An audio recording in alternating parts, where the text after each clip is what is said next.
Hi, this is Holly Taylor, Assistant State Naturalist for Tennessee State Parks, and we're back at beautiful Edgar Evans State Park today, continuing our video series on spring ephemerals.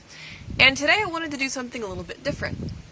Instead of just talking about one species, we're going to be discussing three. And all three of these plants have something in common. All three of them are incredibly toxic, and all three of them have also been used for medicine at some point in history. And the subject of medicinal plants is very interesting to people, but it's something that's a little dangerous to discuss because we don't want you to go out and try to self-medicate with wild plants, because some of these plants are very toxic, and you should never attempt to self-medicate from wild collected plants, and if you're ever wanting to try herbal remedies, you should always talk to your doctor first. So with that out of the way, let's hit the trail and go look at these plants. So the first plant we're going to talk about is right here. This is blue cohosh, or Filum thalictroides.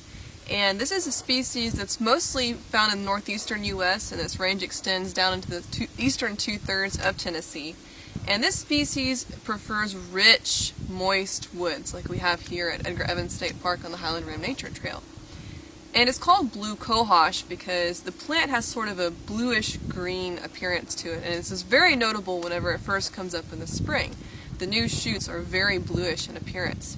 And it also has these bluish fruits.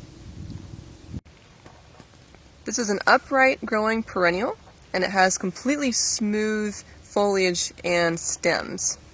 And the flowers are very small and kind of easy to overlook. They're usually either yellow-green or purple-green with 6 petal-like sepals. And they're pollinated by various flies, wasps, and bees. Later in the year, it produces this bright blue berry, which looks very appealing to us, but it's actually toxic to humans. They are, however, dispersed by birds and also white-footed mice. The Latin name Filum, the genus, stems from Greek kolon, which means a stem, and phylon, a leaf. Thalictroides is referencing the genus Thalictrum, which includes anemones and plants that have a similar foliage, and the word just means divided leaf. Now the Cohosh word is from the Algonquin Indians, and it means rough, and that's in reference to the appearance of the roots. Other common names for this plant include blueberry root, blue ginseng, lion's foot, papoose root, and squaw root. And some of those names actually hint at its uses in the past. This was very powerful medicine for Native Americans.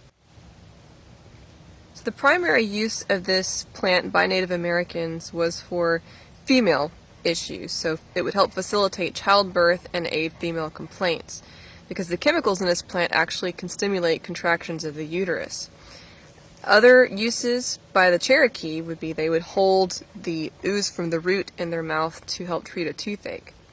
And in more recent history, during the late 1800s, it was actually used to help treat hysteria, rheumatism, and bronchitis. This plant contains powerful toxic glycosides and alkaloids, and as a result, it is rarely browsed by wild animals, especially the mammals. And you can see, even now, looking at the foliage, it's practically untouched by animals, and that's a good clue that it's not good to eat. For those of you who are familiar with herbal remedies or who are herbalists, this is a plant you're probably pretty familiar with, because it is the only one out of the three we're talking about today that can actually be purchased commercially.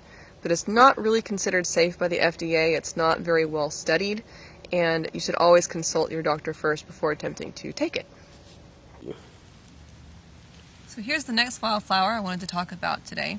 This is white baneberry, also known as doll's eyes, or the Latin name is Actea pachypoda. And this is a plant species that can be found in moist, cool, wooded areas in Tennessee, sometimes cove forests, or even at the entrances of caves. And it's easily recognized by its white flowers and its compound leaves. Let's get you in closer and look at the features of the plant. Flowers are small and white, and they're grouped together in this rounded compact cluster known as a raceme.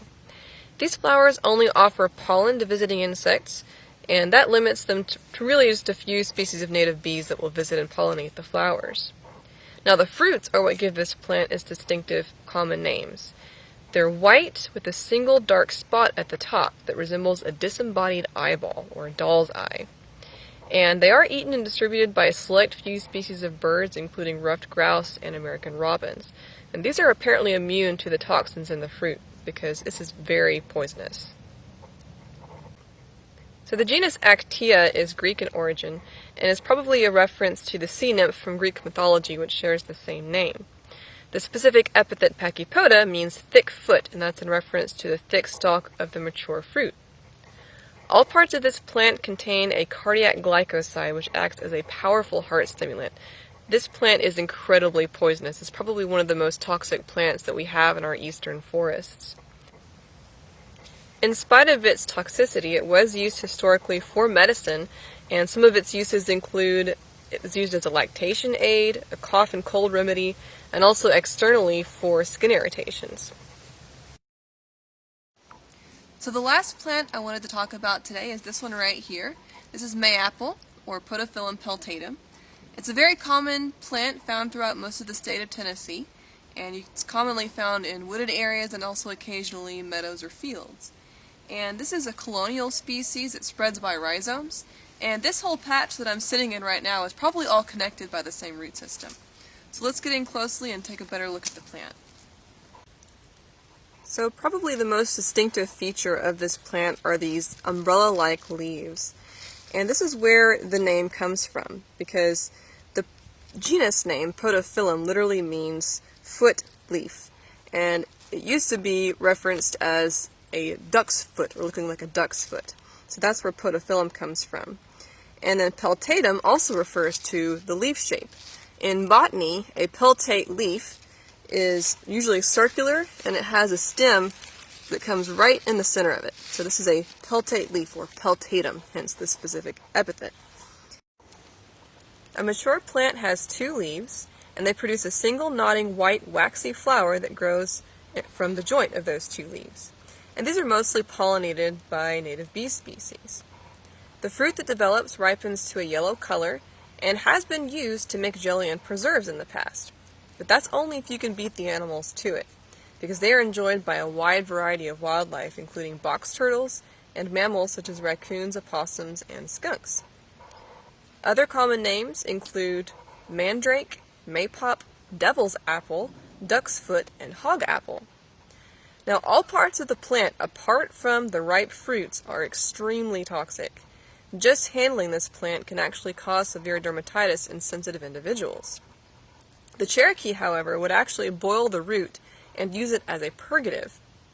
And if they survived the purging, they probably felt cured of whatever ailed them. Other uses included treating earaches and arthritis. And the name mandrake comes from the belief that whenever a Native American woman dug it up out of the ground, she would soon find herself pregnant. But this is completely unrelated to the European mandrake plant. One of the many toxic chemicals that is unique to this plant is one known as podophyllin. This compound has an antimitotic effect, which means that it interferes with cell division and can prevent the growth of cells. While this is generally harmful to us, it has amazing potential for cancer research, and has actually already been extracted and successfully used in the medical field to treat certain types of soft cancers. While most of us are aware of the pharmaceutical powerhouse that is under threat in our disappearing rainforests, there is a wealth of potential medicine that is equally important right at our back door in need of preserving. And the mayapple is just one example of the healing power of native plants. So why is this subject so important? Well, other than the fact that it's very interesting to us, it connects us to our past. Just a few generations ago, plants were the only things that we had for medicine. We didn't have a CVS or a Walgreens. We had to rely on the things that were growing in the woods and fields. And all of us have ancestors that used plants for medicine at one time or another. And so this knowledge connects us to the past, and it's no longer getting handed down. In the past, Native American tribes would pass this knowledge down orally to their children and their children's children. And so preserving this information is a way to preserve the past and the connection to our ancestors. Also, many of these plants are being researched for modern applications in the pharmaceutical industry. Some have even already been used to treat certain types of cancers and other illnesses. Who knows? The cure for cancer may be closer than we think. So it is also important that we preserve these wild plant populations not only for the benefit of the ecosystem, but also for the future of humankind. I hope you've enjoyed today's video about these toxic and medicinal plants that are found growing here at Edgar Evans State Park. And I hope that you'll join us in our next video, and we look forward to seeing you back on the trail soon. Thanks for watching.